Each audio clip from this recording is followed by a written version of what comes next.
Kementerian Pelaburan, Perdagangan dan Industri MITI jalankan siasatan berhubung dawaan konsep reka bentuk Pavilion Malaysia untuk Expo Dunia.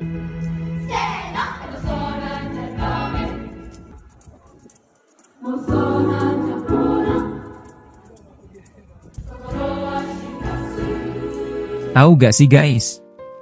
Beredar di media sosial, Kemenda Malaysia dituduh curi konsep tampil dalam Expo di Osaka. Mereka dituduh telah mencuri konsep tanpa penghargaan atau kompensasi yang semestinya. Ini beritanya kita ambil dari media Malaysia itu sendiri. Astro Awani dan Free Malaysia Today mengatakan Kementerian Malaysia dituduh mencuri ide Pavilion Osaka Jepang. Wah. Malaysia ngeri juga ya sampai tingkat internasional, familiar banget dengan tukang ciplaknya. Malu gak tuh? Yah malulah, masa kagak. Expo 2025 merupakan pameran global besar untuk memamerkan pencapaian negara-negara. Pameran tahun ini diadakan di Osaka, Jepang.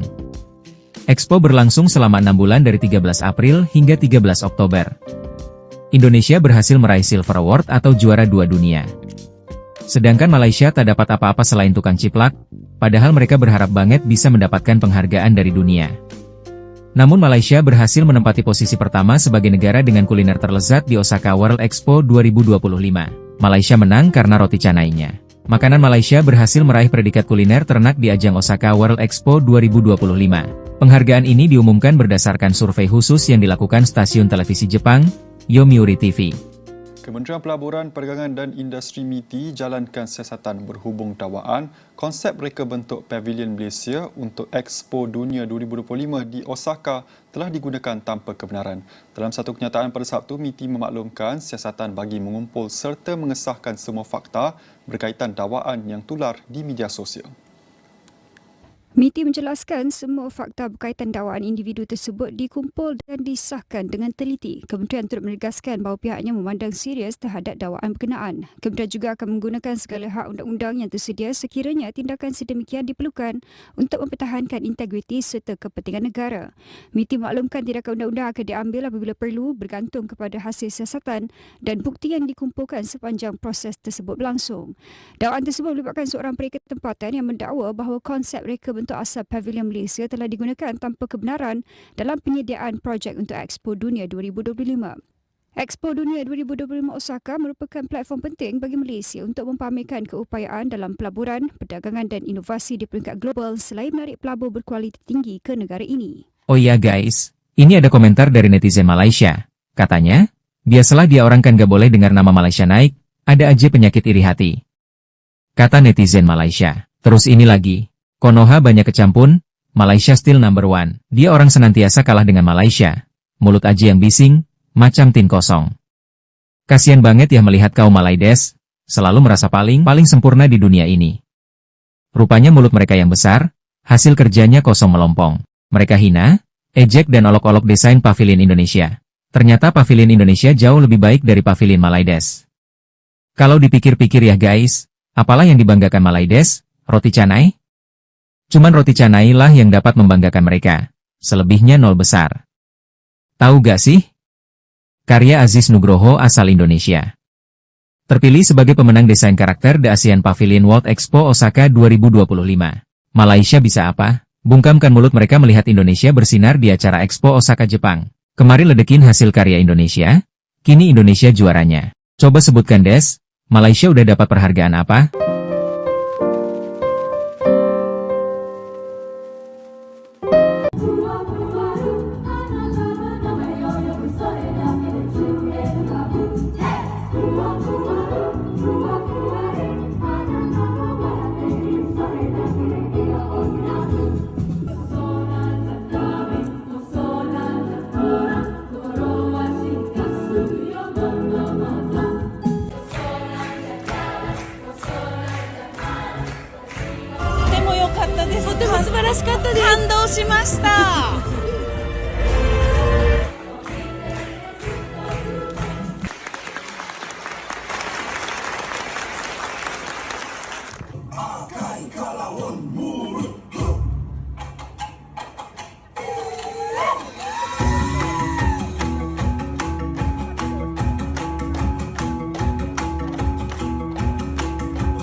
Indonesia juara 2 di Expo 2025 Osaka. Netizen tetangga yang ejek Indonesia malah nggak dapet apa-apa. Kabar membanggakan datang dari Jepang. Pavilion Indonesia di Expo 2025 Osaka berhasil meraih Silver Award atau juara 2 dunia dalam kategori Exhibition Design, Self-Built Pavilions, Type A atau yang memiliki ukuran lebih dari 1.500 meter persegi. Pencapaian ini diumumkan pada Expo 2025 Osaka Official Participation Awards yang termasuk ke dalam rangkaian acara penutupan Expo 2025.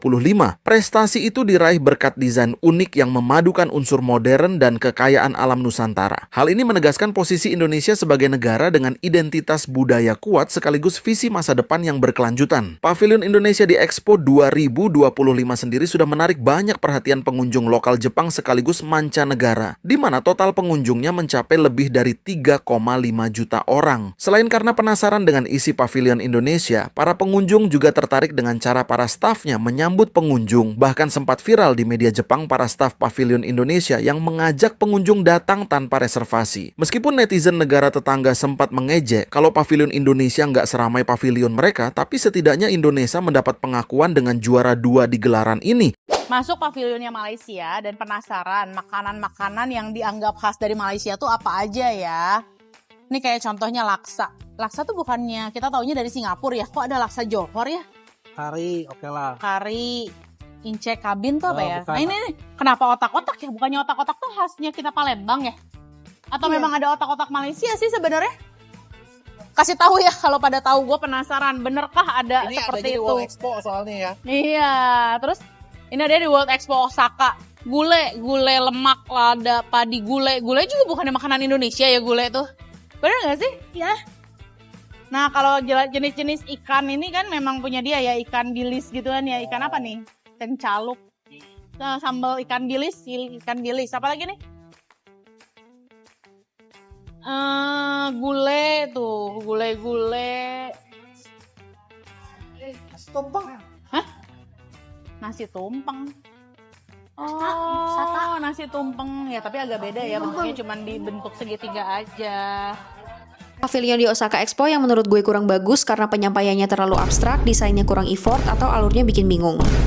Yang pertama adalah Pavilion Latvia dan Lithuania. Awal masuk, gue cukup impresi karena mereka nge-highlight lebih dari 300 tanaman dari Baltik, lengkap dengan info manfaatnya buat kesehatan. Terus lanjut ke instalasi berikutnya, namanya Kizuna Wall, dinding kaca yang bisa ditulisin pesan sementara karena efek embun gitu, yang nanti hilang dalam beberapa menit. Konsepnya tentang refleksi diri dan hubungan emosional manusia dengan alam. Tapi buat gue pribadi, experience-nya biasa aja sih, cuma nulis something, hilang, terus bingung harus ngerasa apa. Pavilion kedua, Algeria. Pas pertama masuk, disambut sama instalasi batu-batuan. Mereka nunjukin bebatuan dari 2,4 juta tahun lalu sampai perhiasan kuno dari perak dan coral. Terus lanjut ke area berikutnya, ada video interaktif yang jelasin sejarah peradaban, kondisi sekarang tentang kesehatan dan pendidikan, sampai inisiatif masa depan kayak penghijauan gurun. Tapi jujur, visualnya berasa kayak presentasi tugas sekolah sih. Menurut gue bisa banget dikembangin jadi lebih imersif atau lebih interaktif. Terus udah, tahu-tahu udah exit gate aja. Pavilion ketiga, Tunisia. Awal masuk kok ada bayi glowing bercahaya gitu ya? Gue bingung karena nggak ada penjelasannya.